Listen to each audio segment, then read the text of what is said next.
ಹೋಗೋಣ. ಕಾವೇರಿ ನೀರಿನೊಂದಿಗೆ ಕೊಳಚೆ ನೀರು ಕುಡಿದು ಆಸ್ಪತ್ರೆ ಸೇರಿರೋ ಜಲಮಂಡಳಿಯಿಂದ ನಿರ್ಲಕ್ಷ್ಯದ ಉತ್ತರ. ಬೆಂಗಳೂರಿನ ಜನರಿಗೆ ಅದೆಷ್ಟೇ ಖರ್ಚಾಗ್ಲಿ ಕುಡಿಯೋ ನೀರಿನ ಸಮಸ್ಯೆ ಆಗಬಾರದು ಅಂತ ಸಿಎಂ ಡಿಸಿಎಂ ಹೇಳ್ತಾನೆ ಬಂದಿದ್ದಾರೆ. ಅದಕ್ಕಾಗಿ ನಾನಾ ರೀತಿಯ ಪ್ರಯತ್ನಗಳು ಸಹ ಜಲಮಂಡಳಿ ಮಾಡಿದೆ. ಆದ್ರೆ ಈ ಏರಿಯಾದ ಜನರಿಗೆ ಕುಡಿಯೋ ನೀರಿರ್ಲಿ, ಬರ್ತಿರೋ ಕಾವೇರಿ ನೀರನ್ನ ಸ್ನಾನಕ್ಕೂ ಬಳಸ್ಕೊಳ್ಳೋದಿಕ್ಕೆ ಆಗ್ತಾ ಇಲ್ಲ. ಬ್ಯಾಟರಾಯನಪುರ ವಿಧಾನಸಭಾ ಕ್ಷೇತ್ರದ ಬಾಲಾಜಿ ಲೇಔಟ್ನಲ್ಲಿ ಕಳೆದ 6 ತಿಂಗಳಿಂದ ಇಲ್ಲಿ ಕಾವೇರಿ ನೀರು ಡ್ರೈನೇಜ್ ನೀರಿನೊಂದಿಗೆ ಮಿಕ್ಸ್ ಆಗಿ ಬರ್ತಿದೆ. ಮೊದಲು ಕಡಿಮೆ ಪ್ರಮಾಣದಲ್ಲಿ ಕೊಳಚೆ ನೀರು ಬರ್ತಾ ಇತ್ತು. ಆದ್ರೆ ಕಳೆದ 20 ದಿನಗಳಿಂದ ಬರ್ತಾ ಇರೋ ನೀರು ಮೋರಿ ನೀರಿಗಿಂತ ಕೊಳಚೆಯಾಗಿದೆ. ಕ್ಷೇತ್ರದ ಬಾಲಾಜಿ ಲೇಔಟ್ನಲ್ಲಿ ವಾರಕ್ಕೆ 2 ದಿನ ಕಾವೇರಿ ನೀರು ಬರುತ್ತೆ. ಆದ್ರೆ ಬರ್ತಿರೋ ಕಾವೇರಿ ನೀರು ಸಂಪೂರ್ಣವಾಗಿ ಕಲುಷಿತವಾಗಿದೆ. ಕೊಳಚೆ ಮಿಕ್ಸ್ ಆಗಿ ಬರ್ತಾ ಇದ್ದು ಈ ಬಗ್ಗೆ ಜಲಮಂಡಳಿಗೆ ಸ್ಥಳೀಯರು ಕರೆ ಮಾಡಿ ಕೇಳಿದ್ರೆ ಏನ್ ಮಾಡೋದಿಕ್ ಆಗೋದಿಲ್ಲ, ಸರಿಯಾಗೋ ತನಕ ಕಾಯಬೇಕು ಅಂತ ದಿಮಾಕಿನ ಉತ್ತರ ಕೊಡ್ತಾರೆ. ಇನ್ನು ಪಬ್ಲಿಕ್ ಟಿವಿ ಪ್ರತಿನಿಧಿ ಮಾತನಾಡ್ತಾ ಇದ್ದೀನಿ ಅಂತ ಹೇಳಿ, ಯಾಕೆ ಸರ್ ನೀರ್ ಹೀಗಿದೆ, ಜನರೊಂದಿಗೆ ಯಾಕೆ ಇಷ್ಟು ಬೇಕಾಬಿಟ್ಟಿ ಉತ್ತರ ನೀಡ್ತೀರಾ ಅಂತ ಹೇಳಿದ್ದಕ್ಕೆ ತಮ್ಮ ವರ್ಸಿಯನ್ನೇ ಬದಲಾಯಿಸ್ಕೊಂಡ್ರು. ನೀರು ಸರಿ ಮಾಡಿಸ್ತೀವಿ, ಈಗ ಟ್ಯಾಂಕರ್ ಕಳಿಸೋ ಕೆಲಸ ಮಾಡ್ತೀವಿ ಅಂತ ಕಾಲ್ ಕಟ್ ಮಾಡಿದ್ರು. ಡ್ರೈನೇಜ್ ವಾಟರ್ ಬರ್ತಾ ಇದೆ ಅಲ್ವಾ, ಅದರಿಂದ ಕಾಲ್ ಮಾಡ್ತಾ ಇದೀವಿ. ಬರ್ತಾ ಇಲ್ಲ, ಚೆಕ್ ಮಾಡ್ತಾ ಇದೀವಿ, ಚೆಕ್ ಮಾಡ್ಬಿಟ್ಟು ಮಾಡ್ತೀವಿ. ಎಷ್ಟು ದಿನ ಆಗತ್ತೆ ಸರ್? ತುಂಬಾ ಜನ ಸರ್, ಅಷ್ಟವರೆಗೂ ನೀರಿಗೆ ಏನು ಮಾಡೋದು ನಾವು? ನೀರು ಟ್ಯಾಂಕರ್ ತಗೊಳ್ಬೇಕು ಬೇರೆ ಕಡೆಯಿಂದ. ಸರ್, ಪಬ್ಲಿಕ್ ಟಿವಿಯಿಂದ ಮಾರುತಿ ಅಂತ ರಿಪೋರ್ಟರ್ ಮಾತಾಡ್ತಾ ಇದ್ದೀನಿ.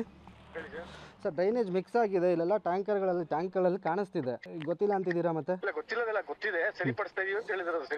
ಇನ್ನು ಈ ನೀರನ್ನ ಬಳಸಿ ಇಲ್ಲಿನ ಜನ ಆಸ್ಪತ್ರೆಗೆ ಸೇರ್ತಾ ಇದ್ದಾರೆ. ವಾಂತಿ ಭೇದಿ ಆಗ್ತಾ ಇದೆ. ಈ ನೀರನ್ನ ಹೇಗ್ ಬಳಸೋದು, ನಮಗೆ ನಿಮ್ಮ ಫ್ರೀ ಸ್ಕೀಮ್ ಬೇಡ, ಮೊದಲು ಕುಡಿಯೋ ನೀರನ್ನ ಕೊಡಿ ಅಂತಿದ್ರೆ ಪುಟಾಣಿ ಬಾಲಕಿ ಈ ಕಾವೇರಿ ನೀರು ಕುಡಿದು ಗಂಟ್ಲು ನೋವಿಂದ ನರಳ್ತಾ ಇದ್ದು, ಡಾಕ್ಟರ್ ಕೂಡ ಕೊಳಚೆ ನೀರು ಕುಡಿದು ಹೀಗಾಗಿದೆ ಅಂತ ತಿಳಿಸಿದ್ದಾರೆ.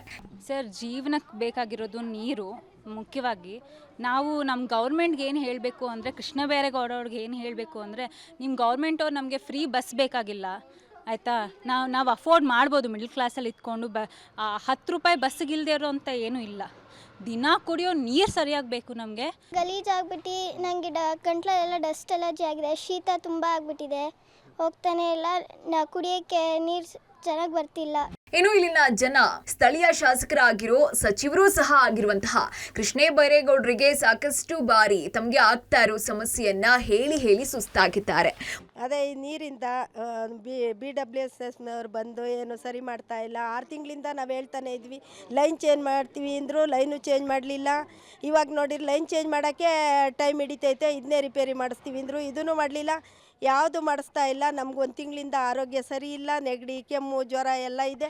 ಬರ್ತಾ ಇದೆ ಸರ್, ನೀವೇ ಟ್ಯಾಂಕ್ ಕ್ಲೀನ್ ಮಾಡಿಸ್ಕೊಂಡು ಇದು ಮಾಡ್ಕೊಳ್ಳಿ ಅಂತ ಹೊರತು ನಾವು ನಮ್ಮ 1 ವಾರದಿಂದ ಇವಾಗ ಎಲ್ಲರಿಗೂ ಲೂಸ್ ಮೋಷನ್ಸ್ ಆಗ್ತಾ ಇದೆ.